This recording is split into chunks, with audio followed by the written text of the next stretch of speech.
Hello, everybody. Uncle Frank, Team Beer Guts. It's been a while, hasn't it? Yes, it has.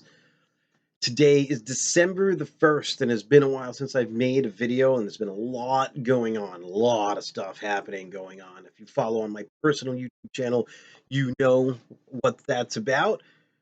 But we are making sure we're getting back on track with some of the stuff that we love to do, and that's talking about bikes and talking about beers and things like that. And so today is day one of me jumping back into that and getting back in the saddle, so to speak. So I had this idea, and I will admit it is not my idea, beer advent calendar. And this idea has been around for a long time where you have 24 different beers, just like the advent calendar where there used to be a toy or a piece of chocolate or something like that behind each day starting in December all the way up until Christmas.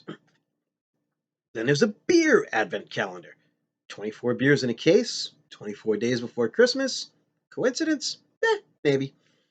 But so I saw this from someone, and I didn't get their name or the name of their bottle shop, but they run a bottle shop, and they sell these beer advent calendars.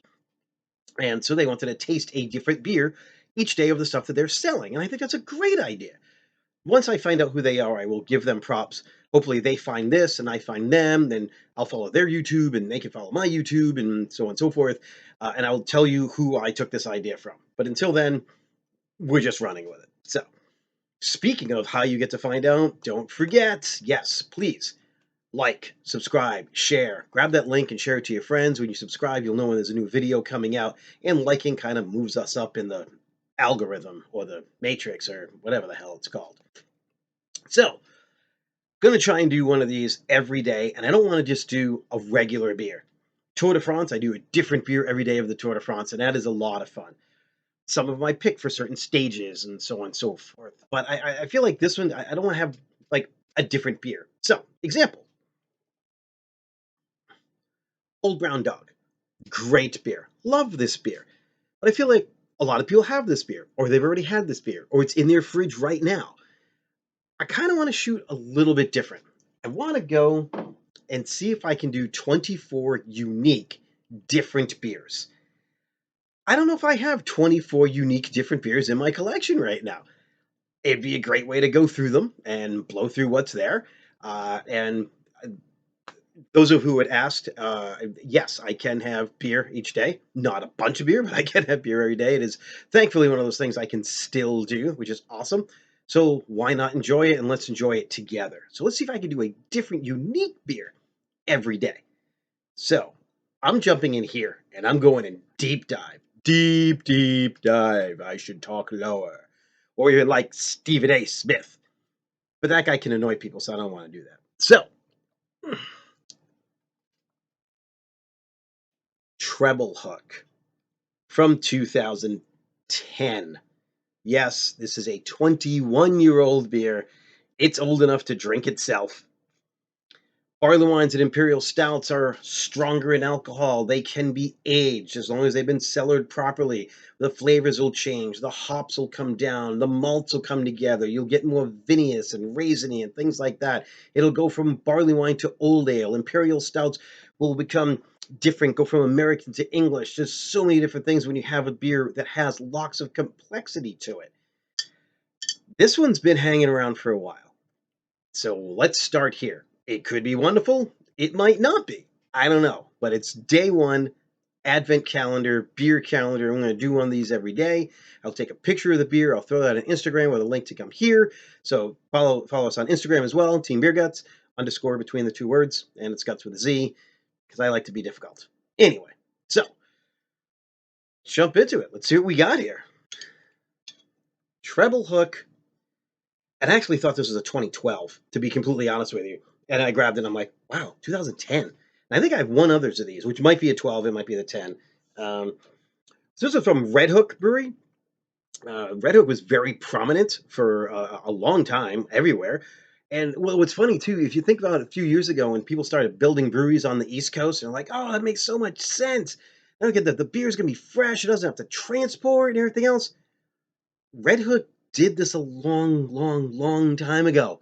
Like they're based out of like Seattle, Washington, and Portland, Oregon, and they built something in Portsmouth, New Hampshire. That was over 20 years ago, more than 20 years ago at this point. Like they're just ahead of their time for things. Regular classic beers like ESB. There was an IPA that a lot of people started drinking IPAs. That's what they probably had first, and it moved on to other things. Red Hook was a pioneer. It really was. It was one of those six pioneer beers. So Treble Hook won medals at the Great American Beer Festival for barley wine style ale.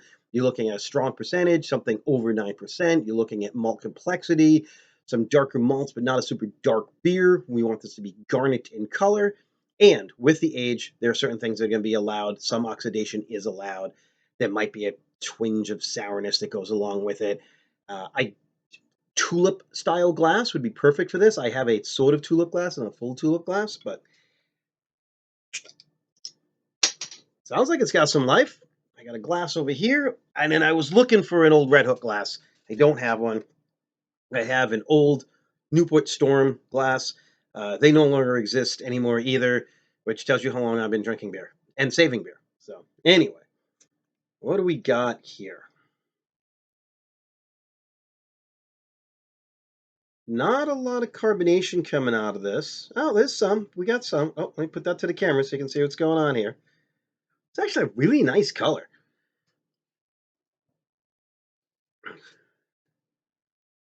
Kind of this old brown ale-ish, see-through garnet. You got a little bit of light coming through here. Hazy. It's turbid because this beer has been sitting around for a while, so it's but there's no floaties in it. This is still a very highly quality made beer. Ooh. Notes of cherry, dark malt, raisins, prune. Nah, I don't want to say prune. Prune's also a turn-off word. Um, Speaking of turn off too, the haziness, the graininess to the video, that's turning me off. Get a little upset about that. But I'm waiting for a new phone.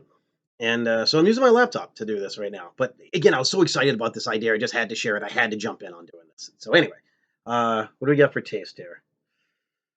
21 years old. All right.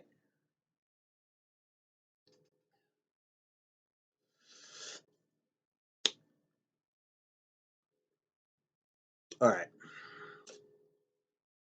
I've got to know when to admit defeat. This beer, unfortunately, is past its prime. This beer won, like I said, it won a gold medal in 2009, I want to say, so even that was a long time ago. The aroma is great. The aroma is wonderful. It doesn't smell bad at all. And like I said, the raisins, dark fruits, some nuts, cherry, sherry, even. But taste, and I'm going to taste it. We're going through it. And again, these aren't reviews. I'm not reviewing it. I'm not ranking it.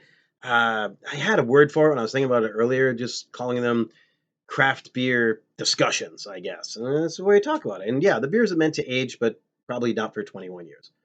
Unless you had something special you wanted to age this for. Like, hey, I bought this when my daughter was born or something like that, and you're going to open it on her 21st birthday. There's an idea. Why not? But anyway, so it's gone slightly sour. A little bit sulfur, almonds, um, baking powder, if that makes sense. That dryness that's kind of, that's right there. Um, hmm.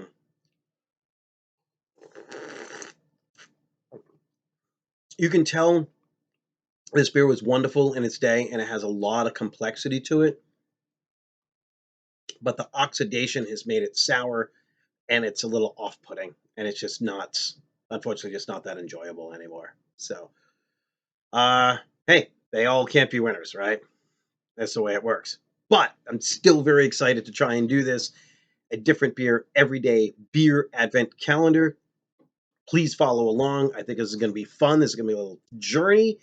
And yeah, I'll get the links to be able to go to the gram, and then the gram will have a link to go here, and there'll be pictures and all that other fun, happy stuff. But whatever. Welcome to December, one of the most fun drinking months because you have all the holidays. So you don't do Christmas. You can follow us along for Advent. Uh, Hanukkah started on Sunday evening, I believe, and there's just lots of other things that are going on.